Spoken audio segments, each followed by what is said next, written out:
berkumpul di padang mahsyar, tiap orang sibuk dengan persoalannya masing-masing. Matahari waktu itu didekatkan oleh Allah, panas luar biasa. Ada yang saking panasnya itu mencucurkan peluh keringat sampai sebatas mata kakinya.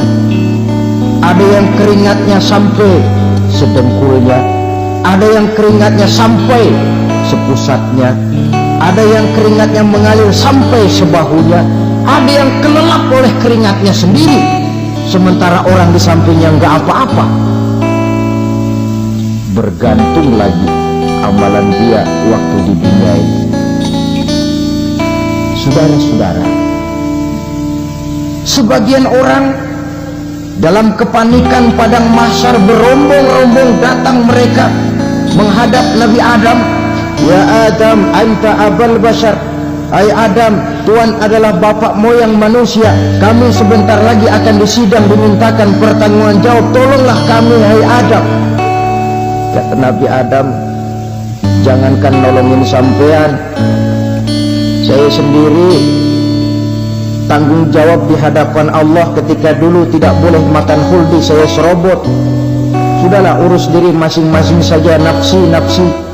Begitu kata Nabi Nuh, begitu kata Nabi Ibrahim. Tiap orang bertanggung jawab sendiri-sendiri. Ketika itulah saudara-saudara, nikmatnya menjadi umat Nabi besar Muhammad sallallahu alaihi wasallam. Sebab apa? Walaupun menurut abjad kita ini umat paling belakang, paling belakang kita ini toh, karena Nabi Muhammad adalah Nabi akhir, tapi akan dihisap lebih dulu, lewat di atas sirat lebih dulu, masuk surga lebih dahulu ketimbang umat-umat belakangan. Ketika Rasul mendekati ajar, beliau tanyakan itu kepada malaikat Jibril.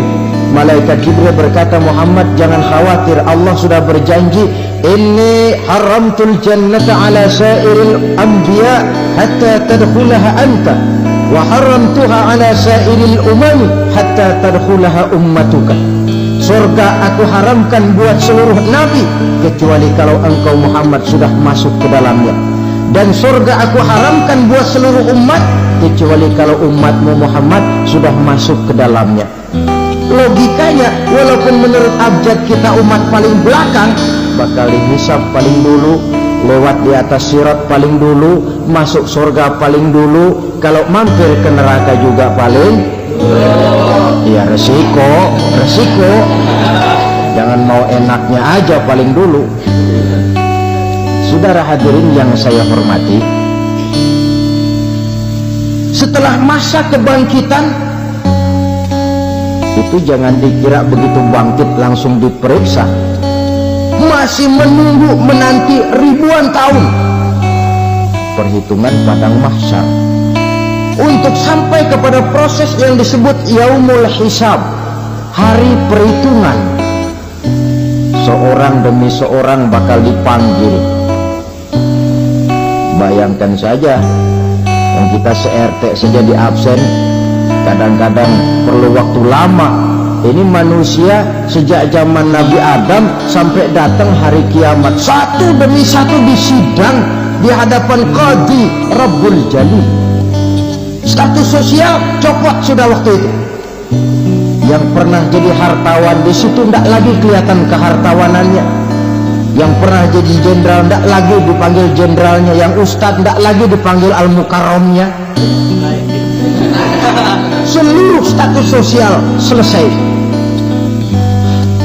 Dipanggillah kita seorang demi seorang menghadap Qadhi Rabbul Jalil. Bagaimana proses penghisaban itu? Pertama, proses tanya jawab.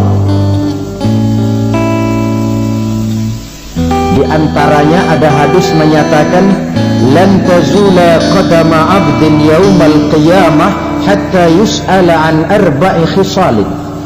Besok di hari kiamat tidak akan bergeser telapak kaki seorang hamba sampai dia ditanya lebih dulu tentang 4 persoalan. Tentang ilmunya, kemana ilmu itu diamalkan, tentang umurnya, di mana umur itu dihabiskan, tentang masa mudanya, kemana masa muda itu dipakai, tentang hartanya, dari mana harta itu didapat dan kemana harta itu dibelanjakan. Ini termasuk proses tanya jawab. Jadi kalau istilah pengadilan dunia, nama Fulan bin Fulan. Kamu waktu di dunia diberikan umur panjang untuk apa? Pernah mengalami masa muda, kemana kau habiskan masa remajamu? Kau diamanahkan ilmu, dengan apa ilmumu kau amalkan? Kau diberikan harta, dari mana harta kau dapat, kemana kau belanjakan? Tak seorang pun yang bisa mungkir. Sebab apa? Dikala itu yang menjadi saksi bukan orang.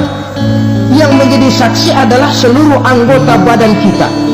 Tangan bicara, kaki jadi saksi terhadap seluruh amalan yang pernah kita kerjakan pada saat kehidupan di alam dunia ini.